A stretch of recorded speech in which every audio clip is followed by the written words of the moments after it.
Hello बच्चों, आइए प्रश्न को देखते हैं। सिद्ध कीजिए कि दिए हुए पृष्ठ और महत्तम आयतन वाले लंबवर्तीय शंकु का अर्धशीर्ष कोण जो होता है वो साइन इनवर्स 1/3 के बराबर होता है। प्रश्न को हल करने से पहले इसकी मुख्य अवधारणा के बारे में चर्चा कर लेते हैं। मुख्य अवधारणा, तो यहाँ पे देखो शंकु के बारे में थोड़ी सी चर्चा कर लेते हैं हम लोग। इस तरीके से, ये मान लो कोई शंकु दे रखा है, ठीक है। अब देखो इसकी जो ऊर्ध्वाधर ऊंचाई है उसको निरूपित करेंगे। तो यहाँ पे बिंदु ए मान लेता हूँ, ये बिंदु बी मान लेता हूँ, ये बिंदु सी मान लेता हूँ। यहाँ से मैंने नीचे खींचा और ये जो वृत्ताकार आकृति है यहाँ तक आया। ये जो अपने पास बिंदु मिला, ये डी बिंदु मैं बोल देता हूँ, मतलब वृत्त का जो केंद्र है वो डी बिंदु आ गया। अब उसके बाद में ये डीसी जो है वो तो त्रिज्या को निरूपित करती है, एडी जो है वो इसकी ऊर्ध्वाधर ऊंचाई को निरूपित करती है, और ये जो टेढ़ी ऊंचाई है, तिरछी ऊंचाई है, वो एल आती है जो इसकी त्रियक ऊंचाई को निरूपित करती है। ये तीनों आगे लिखेंगे यहाँ पे। आर शंकु की त्रिज्या, शंकु की त्रिज्या ये आ गया। उसके बाद एच की बारी आती है। एच बराबर लिखते हैं शंकु की ऊर्ध्वाधर ऊंचाई, शंकु की ऊर्ध्वाधर ऊर्ध्वाधर ऊंचाई, ठीक है। अब देखो एक और चीज बच गई क्या, एल। एल क्या है, शंकु की तिर्यक ऊंचाई, शंकु की तिर्यक ऊंचाई, शंकु की तिर्यक ऊंचाई। अब देखो हम लोग इन तीनों के बीच में संबंध को स्थापित कर देते हैं। संबंध क्या हो जाएगा इन तीनों के बीच में, एल स्क्वायर बराबर हो जाएगा, यहाँ पे कोई भी एक त्रिभुज इस तरह से एडीसी त्रिभुज मानूंगा तो यहाँ पे पाइथागोरस प्रमेय लग जाएगी। एल स्क्वायर बराबर हो जाएगा H square plus R square के। अब देखो पहली चीज तो ये समझ में आ रही है। दूसरे, इसका पृष्ठ क्षेत्रफल, संपूर्ण पृष्ठ क्षेत्रफल ले रहा हूं मैं। संपूर्ण पृष्ठ क्षेत्रफल एक तो आ जाएगा अपने पास पाई आर एल, ये अपने पास वक्र पृष्ठीय क्षेत्रफल आ गया, और नीचे वृत्ताकार जो सिरा है इसका क्षेत्रफल आ जाएगा पाई आर स्क्वायर के बराबर। अब और आगे बढ़ते हैं और इसके आयतन के बारे में बता देते हैं। आयतन किसके बराबर हो जाएगा, 1/3 गुणा में पाई आर स्क्वायर एच के बराबर। अब देखिए जब भी हम लोग महत्तम या निम्नतम की बात करते हैं तो क्या कर लेते हैं, जैसे मान लो कि y बराबर एफ एक्स कोई फलन दिया गया है, तो इसका एक बार अवकलन कर देंगे जो कि dy बटा dx या f डेस x के बराबर निकल के आया। अब यहाँ से क्रांतिक बिंदु निकालने के लिए क्या कर देते हैं, f डेस x को 0 के बराबर कर देते हैं। मान लो कि दो बिंदु निकल के आ गए, x1 और x2। अब इसका द्वितीय अवकलज परीक्षण करते हैं तो f डबल डेस x निकालते हैं, और यहाँ पे मैं बोलूंगा कि f डबल डेस x पे x का मान x1 रखेंगे एक बार तो, और दूसरी बार में x2 रखेंगे। मान लो कि x1 रखने पर ये 0 से बड़ा आ गया, तो x1 x बराबर x1 ये निम्नतम का बिंदु होगा, निम्नतम निम्नतम का बिंदु, और ये x बराबर x1 फलन में रखने पे निम्नतम मान निकाला जा सकता है। जैसे मान ला ये अपने पास ऋणात्मक आ गया तो x बराबर x2 जो है उच्चतम का बिंदु मिल गया, मतलब कि ये बिंदु फलन में रखने के बाद उच्चतम मान निकाला जा सकता है। तो इस तरीके से हम लोग द्वितीय अवकलज परीक्षण का उपयोग करेंगे। तो सवाल में जैसा कि हमें दिया गया है, पहले मैं समझा देता हूँ। देखो इस तरीके से मान लो ये शंकु दे रखा है। अब ये शंकु में हमें क्या क्या दे रखा है वो बता देता हूँ। जैसे इस तरह से पहले मैं वैसा का वैसा शंकु बना देता हूँ। अब उसके बाद में ये जो कोण है ना, ये कोण मैं थीटा के बराबर मान लेता हूँ। हमें सिद्ध करना है, लिखते हैं वो, सिद्ध करना सिद्ध करना है कि थीटा बराबर होता है साइन प्रतिलोम 1/3 के बराबर, ठीक है। ये अपने पास h के बराबर आ जाएगा, ये r के बराबर, ये l के बराबर। ये सारी चीजें हम अपनी तरफ से मान रहे हैं, प्रश्न में कुछ नहीं दिया गया है।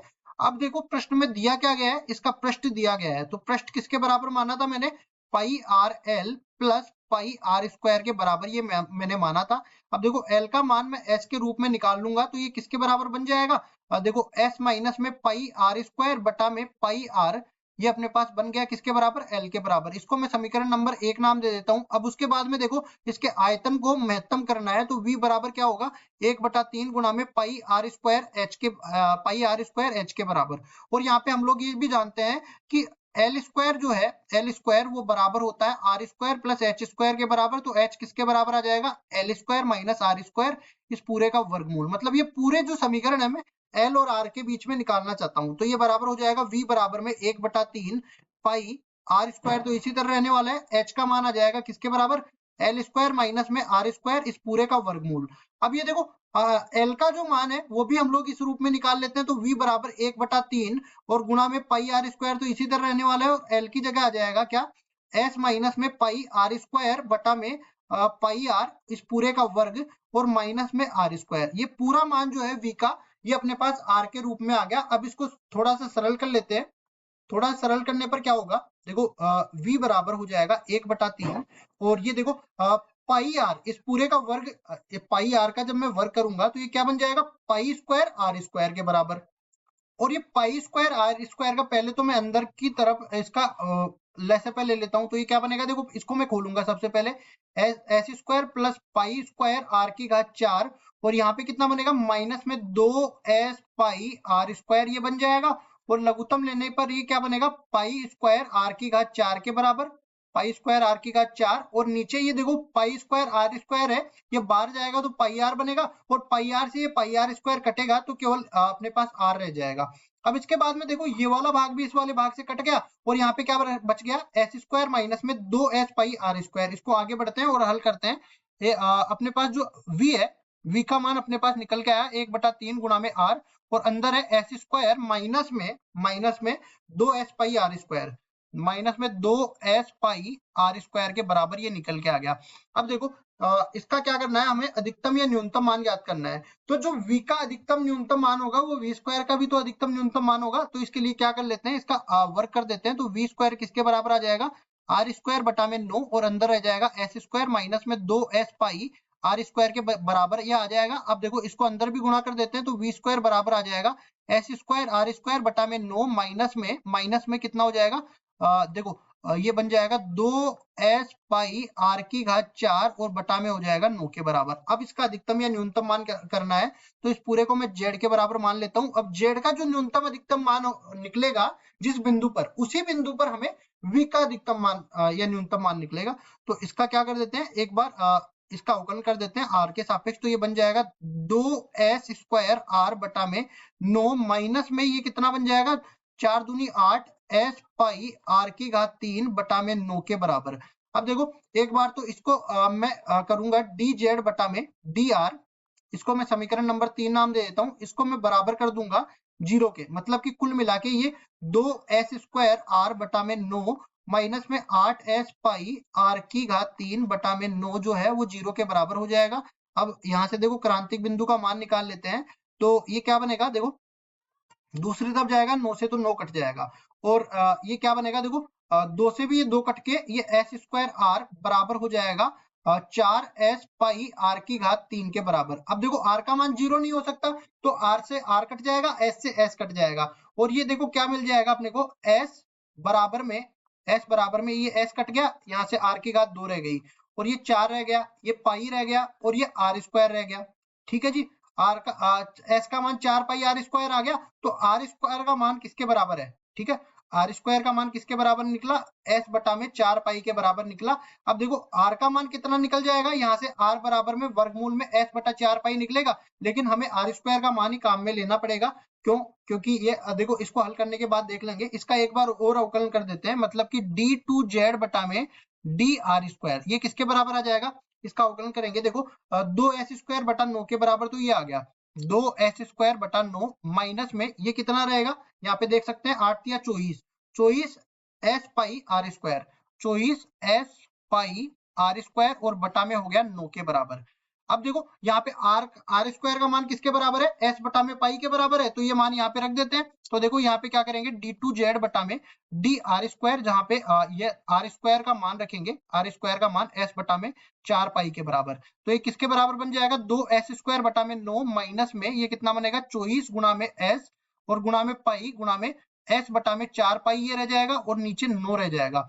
अब ये देखो कटता है तो काट देते हैं, पाई से पाई कट गया, और ये एस स्क्वायर के बराबर हो जाएगा, 4 से ये 24 कटेगा 6 बार, ठीक है। और यहाँ से देखिए ये कितना बनेगा, 2s स्क्वायर माइनस में 6s स्क्वायर बटा में 9, जो कि ऋणात्मक आ रहा है। इसका मतलब ये है कि आर स्क्वायर बराबर में s बटा 4 पाई जो है वो निम्नतम का बिंदु होगा, निम्नतम में उच्चतम, ये मैंने यहाँ पे भी बताया था मुख्य उदाहरण में, जब ऋणात्मक मिलता है तो वो बिंदु उच्चतम का बिंदु होता है। तो उच्चतम का बिंदु मेरे को मिल गया, उच्चतम का बिंदु, अगर उच्चतम का बिंदु मेरे को मिल गया तो यहाँ से देखो अब मेरे को सारी चीजें मिल सकती है, क्योंकि h का मान भी r के रूप में निकाल सकता हूँ, और l का मान भी r के रूप में मैंने यहाँ पे पहले ही लिख दिया था। तो सबसे पहले तो क्या कर देते हैं, l का मान r के रूप में लिखते हैं, तो l का मान r के रूप में इस तरह इस सूत्र में मैंने रखा था, r स्क्वायर का मान s बटा में 4 पाई के बराबर मिला, और s का मान 4 पाई r स्क्वायर के बराबर मिला, तो l बराबर लिखते हैं एल बराबर एस माइनस में पाई आर स्क्वायर बटा में पाई आर ये मिला था। और देखो यहाँ पे एस का मान आ गया 4 पाई आर स्क्वायर माइनस में पाई आर स्क्वायर बटा में पाई आर के बराबर ये आ गया, मतलब कि कुल मिला के 3 पाई आर स्क्वायर बटा में पाई आर ये मिल गया। अब ये अपने पास एल किसके बराबर मिल गया, देखो यहाँ से 3 आर के बराबर ये मिल जाएगा, 3 आर एल मिल गया। तो इसको समझो चित्र को अच्छे से, देखो एक बार मैं फिर से बना देता हूँ चित्र। ये अपने पास चित्र बन गया। अब इसमें देखो इस तरीके से मैंने लंब डाला, ये ए मान लिया, ये बी मान लिया, ये सी मान लिया और ये बिंदु डी मान लिया। ये अपने पास आर मिल गई बी डी, और ये अपने पास ए बी जो है वो एल मिल गया, ये जो है थीटा है। तो इस समकोण त्रिभुज ए बी डी में मैं देखूंगा तो लिखेंगे त्रिभुज ए डी बी में, त्रिभुज ए डी बी में हम लोग बोलेंगे कि जो अगर मैं इस भुजा में आर में और एल में संबंध स्थापित करना चाहूं तो बी डी बटा में ए बी जो है वो लंब और बटा में कर्ण, तो लिखेंगे ए बी, लिखेंगे इसको लंब बटा में कर्ण।